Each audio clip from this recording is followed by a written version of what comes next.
Welcome to ProAnimator Up and Running. We're going to jump right in and show you how fast you can make a 3D animation from start to finish using Zaxwerks 3D ProAnimator.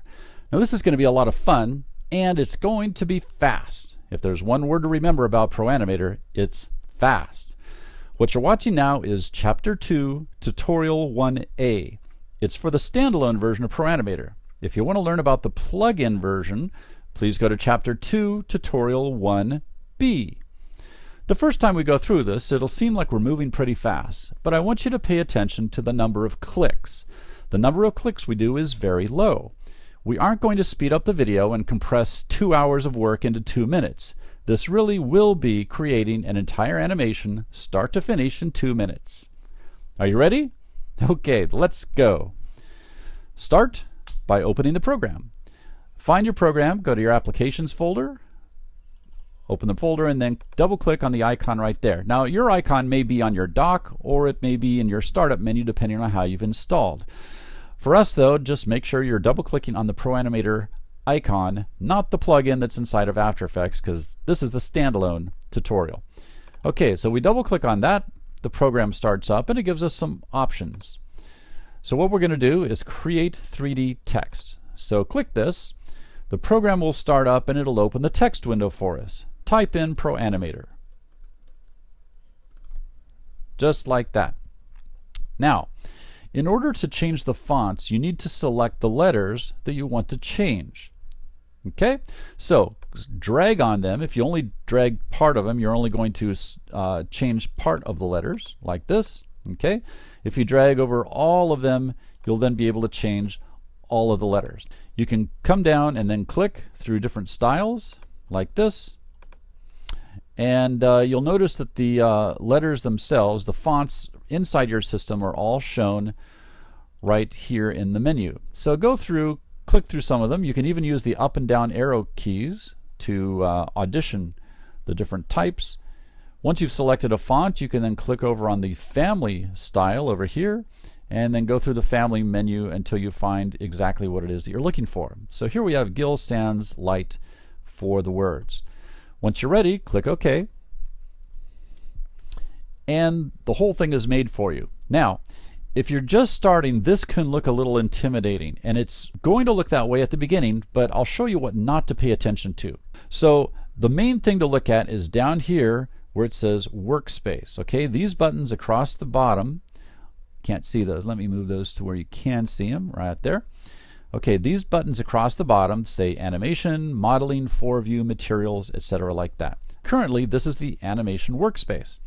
So what we're going to do first is we're going to click it to Materials. We're going to change the Materials Workspace. This then gives us a material swatches over here, and you see we've got lots and lots of materials that come with the program. Dragging and dropping just like this is how you apply the materials to your objects. We can do different colors, we can do camouflage, etc. like that. What we're going to do first though is we're going to pick what's called an object style. An object style looks like these O's, and they are complete connections, conglomerations of different looks and materials and how they're applied to the objects and what the whole thing looks at. All right? So here we've got an object style, makes our objects look like this. By applying a different object style, by dragging and dropping that, you see now we've got a see-through type of effect. This one has yet another type of effect to it. Got it? So come on down here and use the one, let's see, let's use, is this it? Yeah, this one looks pretty good. Okay. So this has the way this gradient is applied to the object, a different color for the front, and it even has a little highlight around the edge to make these guys really pop off the screen. So this looks pretty good. Now it's time to apply the animation to our objects. So for that, come down to the workspaces and click on Animation right there. Now this brings us back to our animation control. You see you've got the animation timeline here, and then you've got all the animation controls down here. For now, just ignore all this stuff that you see down at the bottom. Okay, we'll get into that in a later animation. Right now we're just doing a start to finish type job.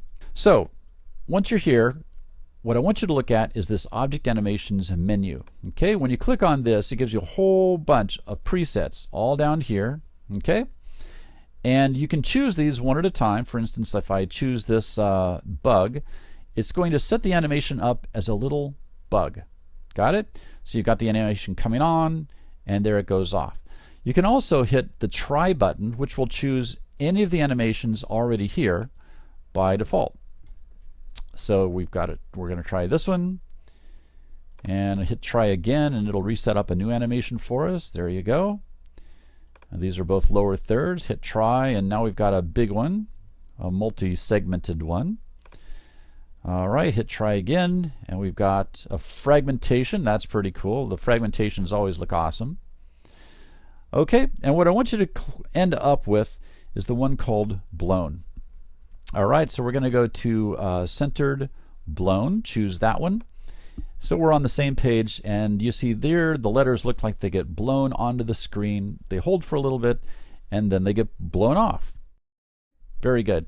So this is what the animation looks like. It's showing it in real time, and you'll notice the little time marker is moving along as we go.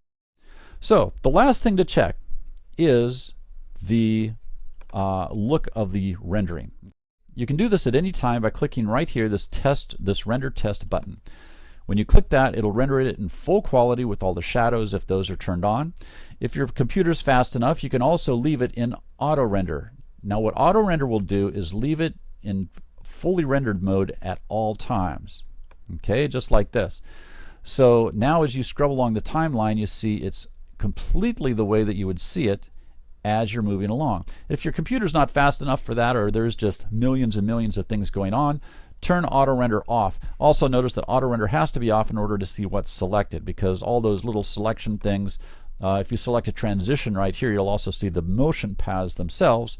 Auto render removes those because of course it's showing you the final rendering in the final quality. So that's what auto render does. Now you can also check the output as a final full-size frame. This is obviously a teeny-weeny little frame, but if you go to our output menu right here and then click on the render frame button, it will render a full resolution output and show you exactly what it's going to give you with all the reflections and the shadows. It also tells you how fast it's rendering. You can render as many of these as you like, or just click the X to dismiss it. So when it's time to finally render the final thing, what you do is this. You set up these little work markers. Now right here, by default, when you add a preset, the work markers, the green marker here and the green marker here, are set to the size of the animation. But if for some reason you're building something of your own, or you only want it to render part of it, you would set the work markers to a smaller point. But I just want to point out that that's what it is that you're going to be rendering, the area inside the work marker area. That's controlled right down here with the render settings. It's rendering the work area. It's also going to render full frames. Otherwise, if you're doing interlaced rendering, you can render upper or lower fields. You can also choose whether you're using the OpenGL GPU-based real-time or near real-time renderer or the ray tracer. Okay, so that's where you switch between those two guys right there. Resolution presets, it'll render SD, HD, or film resolution up to 4K. 4K by 4K. All right, so you see this one is set for an HD resolution.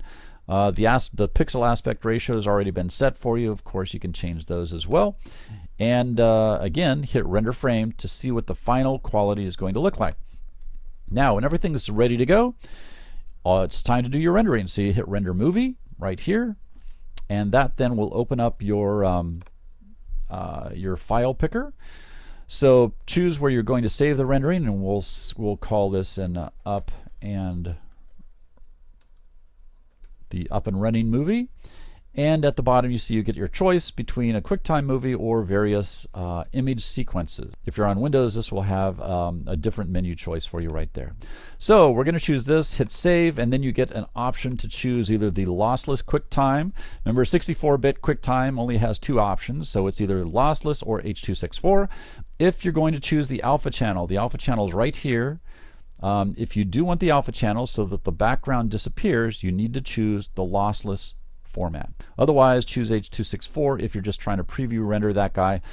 That will then create your movie for you. It's rendering it out. You can see how fast it's rendering. It's just ripping right along for us at full screen, high res, as it goes along. So once it's all ready to go, now it's at the hold part. If you don't like the movie as it's going along, you can hit Command period to stop it. Otherwise, this will be done in just a GIF, and we'll be able to see what's going on.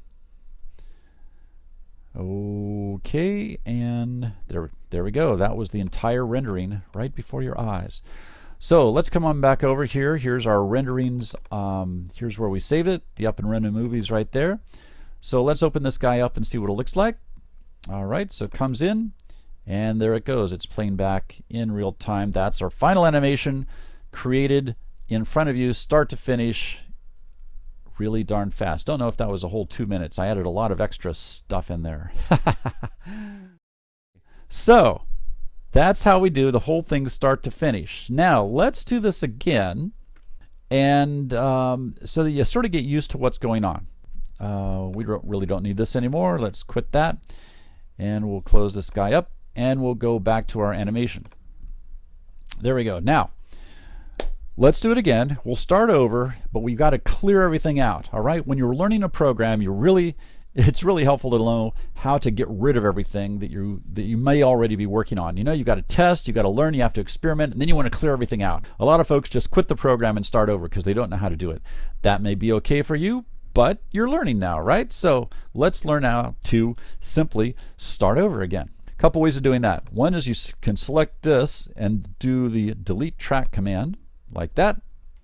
Are you sure you want to delete? Yes. All right, that'll get you, that cleared everything out. If you've got a more complicated scene, go here and just say new scene, and that will then erase everything that you were already setting up and start you over fresh. Come down here and click the animation controls, and then we'll be exactly on the same page, exactly where we started. All right, let's do it again, and this time I'll give you a few more extra details as we go along. Now when we started the first time, you'll remember that we got that little window with the big buttons in it, right? The one that said create 3D text, import 3D objects, things like that. Well, that's what you do when you open the program for the first time. But if the program is already open and you need to add new objects to it, what do? Well, you come up here to the object menu. The object menu is where you create new stuff. So text, primitives, nulls, import files, import Illustrator files, import 3D objects, all that stuff's right here. So let's keep it simple for right now, and we're still going to create 3D text, and there you go. There's our text window again. This time I would like you to type victory is yours. Okay, just like that. I'm still on Gill Sans. Hopefully you're still on whatever the one it is that you picked. If you didn't have Gill Sans, pick something similar. And the first thing I'm going to point out now is this little arrow right here. You see when we drag this arrow left and right, it sets the column width, which is basically like the wrap size for your lettering. So you can set this to where it wraps correctly for the type of project that you're doing. In this case, I want it to break right after victory. I want victory on one line, but then I want is yours all together like that. So you could do it like that, or you could just click here, remove the space, and then hit the return button to put it on another line. So now we have a carriage return right in the middle, and it's not going to matter if we change the wrap size or change the font. One problem with changing the wrap size when it's really close like that is if you change the font or change the kerning a little bit between the letters, you can accidentally wrap things down to another line. So anyway, carriage returns also work just fine. So we'll click OK, and there we go. Now, we've got this. Remember, this is the stuff down here that we're not going to pay attention to. Actually, all the way across. We're not going to pay attention to any of this down here or these lighting rigs. All we really need is this 3D preview window and the timeline right here. All right, the next thing we're going to do is set the colors, right? So we come down here to the Materials Workspace button, give that a click, and then we can start adjusting colors. So go up to Object Styles, And here's some that we used before. We used this one before. We also have like a red version of this, or a red version with tiny little black lines around the front, which helps make the lettering more visible. Click on the camera button, and then click on the object, the Tumble Tool, and now we'll be able to rotate the objects around a little bit. And something I want to point out here is this. It looks like we're rotating the objects, right? But since the camera button is selected, we're actually rotating the camera. Now you can see this for sure by going to the display menu and turning on the floor. Once you do this, you see, and you rotate, it doesn't look like the objects are rotating anymore because the floor is moving too. So this is actually the camera orbiting around the objects. So it makes a lot of sense now. You see I'm moving the camera high, I'm moving the camera low, and I'm moving the camera left or right. So when you move the camera, everything in your scene is going to move all at the same time. If I change this to object, then you see it's going to tell me I'm going to tweak something. We'll get to this in just a little bit. Say OK, but now you see it's just the objects moving and the floor is staying still. Got that? OK, so use undo, edit, undo, and then we'll go back to camera mode and turn off the floor. All right, so this is an object style that we can use. We also have another one in here which we're going to use for this next example, which is this one right here. It's called the Gold Award, and it looks like a multiple layers all stacked together. So camera and dolly tool, and now we can zoom in right in on this very tight and get a good idea of how that looks. You see, that's really neat. It looks like a bunch of objects all stacked together. Now if you take a look, I'm going to turn it up on its top right here and then move it over to the right, so you can see this shape, this sort of stacked shape. Well, this is the exact shape that we have down here in the material splits window right here. It looks like this multiple stack, and this is one of the bevels that comes with the program. You can even draw your own. We'll get into that in a future tutorial too. But you see these multiple layers are up like here, and then all these little red arrows are telling the program where to split the bevel into different mapping areas, okay, different parts for different materials. If I move this up a little bit like this, you'll see that it goes gold, then black, then gold, then black, then gold. So here we have gold and then black right there, and then gold and black and gold. And then we have gold across the front face too. So one of the ways that we can customize the object styles is by giving the front face a different color. You can see right here in the material docs, we have the gold here and the black here. The gold has a number 1 next to it, the black has a number 2, and each one of those appear on the sides of this little schematic. Okay, now the schematic, like I was saying, is sort of a top view. It shows you the front here, the back here, and then here's a thing for the holes right here, which is in dotted lines right now because the holes are still the same. But all these guys, whenever you have a hole, you can actually define a completely different set of materials or a different bevel for the insides of holes versus the outside of holes, which is very useful for creating user interface designs, as well as when you have text where the holes start to plug up because the outside edges are too big. You can scale the holes independently and make those readable again.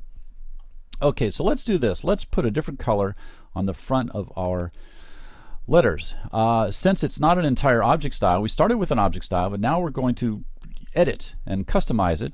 We can come here and say grab this brown, and we're going to put it right here. Now in order to put a material onto an object, it has to get loaded into this dock area, the material docks. You can see you can have 6 different materials. You can have up to 6 different materials in the dock at one time. So once it's here, it's going to be our number 3 material, and now I can click on it and drag. I'm holding my mouse button and dragging, and you see once it gets over to the splits window, it has that little number 3 sitting on the front. So now I can bring it down, and it'll show me, it highlights in red the area that's going to put the material onto. So I could put it on the back side if I wanted, or the back completely, or any of these other pieces like this. Right now I'm going to put it on the front. So we do that, and now you see it maps it to the front, and I can bring this thing up and take a look. And you say, well, okay, that's one look. Maybe orange. So now I can just replace it. You see everything's already connected. Orange, nah. Green, sort of good. That looks pretty good. How about red? So if we try red, no, that's pretty punchy. That looks pretty good. How about blue? We've got a lighter blue right here. Let's try the lighter blue. That looks pretty good. Okay, and remember, auto render.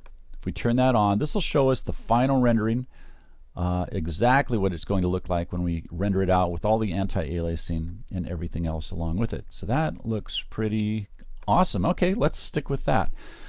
Turn auto render off, and now let's go to our next step. So the next step, remember, after we set up the colors, is to set up the animation. So come down here to the animation workspace, click the button, and now we're here. So again, remember, don't pay any attention to this stuff. We're just going to look up here and the animation area here. So again, if you'd like, you can hit the try button and see what we get. That's always fun. Oh, there's another one of those fragmentations. Those look so awesome. Hit try again. What do we have? Drop turn, and then it swings out. Fair enough. Okay, try again. This is a swing in with a little punch at the end, and it fades off. And this one, this is a bug. Now this is interesting. This is a bug. Remember, it just picks these at random. It doesn't have any concept about how many lines are in it. But this was obviously set up for a for a single line bug. If you can imagine one line being right in the center, right there, that would work pretty well if it was all on one line. Since it's on two line, it doesn't work because it goes off the screen, but it's really super easy to customize it and make it work. I'll show you that in a future tutorial too. If ever you're curious, if you ever hit the try button and you're curious about what these guys are, what the name of it is, so you can get back to it at a future time, I'll show you how to do that. Let's see, this one's all fadey. Here we go. Victory is yours. Okay, like say for instance you like this one. Well, what you do is you go to the Object Animation menu, click on it, and then right here it'll tell you the last Object Animation preset that was selected.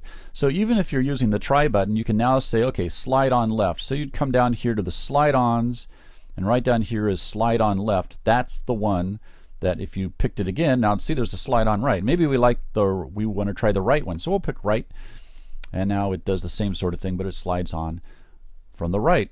See? Very cool. Okay, what we're going to do now is pick one so that we're both on the same page. So what I want you to do is come down here to the crash zooms and choose crash zoom curves. There you go. Okay, so now we're going to be on the same page. So this one, you see what it does is it swings past the camera as it's coming on, goes to position, holds for a little bit, and then does this really cool arc as it zooms, as it crashes back out past the camera. So this is the one that we're going to work on here. Again, hit render test if you want to see what it looks like. And we've set up the animation, so the next step is just to go to the output and render a frame. Yeah, so there you go. That's what the frame is going to look like when it's finally rendered. And the next step, you know, is to render out the movie. Now, something I haven't pointed out yet, I've done it a few times, but I really haven't pointed it out, is how to start and stop the playback. So this little guy right here starts, plays back between these red and green markers. We've got the green one there, the red one there. So when we click here, you see it's going to loop. Once it gets to the red, it's going to loop back. That's because this loop button is turned on. If we don't want it to loop, we just turn that off and it'll just stop when it gets there. This one is loop with a hold, so it'll play it back for a little bit and play right through, and then hold for a slight pause, and then start up again, just so that you know exactly where it is. Sometimes you set these guys up really tight, like you're working out an animation, and say you've got them like right here, right? And you just want to see it, you just want to see that one little section, bang, bang, bang, but that's a little bit too fast. So you put it on loop with a pause, and it'll play, and you can make an adjustment to it. We'll get into all this stuff, much more of this later. There's also a trick that you can do, a keyboard shortcut, which is move your time marker to where you want the beginning to be and hit the B key on your keyboard, and then move the time marker to where you want the end to be and hit the N key on your keyboard. If you're familiar with After Effects, it's the same thing that you do, or that you can do in After Effects. So there we go. We've set the guy up. Very good. And next step then is to render out the movie. Well, when we render the movie, you know what's going to happen here. We go to our wherever you want to output it to. You pick your movie format right there and hit save. So everything after that, of course, is exactly the same. And that's how you go. So you see, it's a really simple sort of workflow. The whole thing can be created very quickly, very fast, and the best part is that it's easy. You don't have to like kill yourself learning a giant 3D program in order to get some really, really high quality work. The thing I want you to draw, the thing I want to draw your attention to though is this. You have been learning the workflow without even knowing it. Even though we've been using the presets, the workflow is exactly the same for every project that you do. You start off creating objects. Then you go to the material workspace and you color the objects, whether they're with single colors or with object styles. The next step is to go to the animation workspace and set up the animation for the objects. And then finally, it's all about rendering, going to the output panel, checking the look, making sure everything is fantastic, and then rendering the final movie animation. There we go, maybe something like that. So that's it. It's really simple. Those 4 steps are the same basic 4 steps for everything. Got it? It's very simple. You can add a lot more detail to these guys. You can bring in 3D objects. You can bring in logos. You can do all sorts of crazy stuff. You can make entire environments. ProAnimator has the settings and the controls for doing really fancy lighting and really beautiful, beautiful, gorgeous animation, just like you see every day in the professional world. All right? And you have that control now in your hands. We're going to take this as the basic start, add to it little by little, and you're going to be creating some amazing stuff within the next few tutorials. All right? So if you can follow along with us, everything after this point is just adding more detail, but everything is going to be just as easy. Got that? Okay, so let's take the next step in Chapter 3.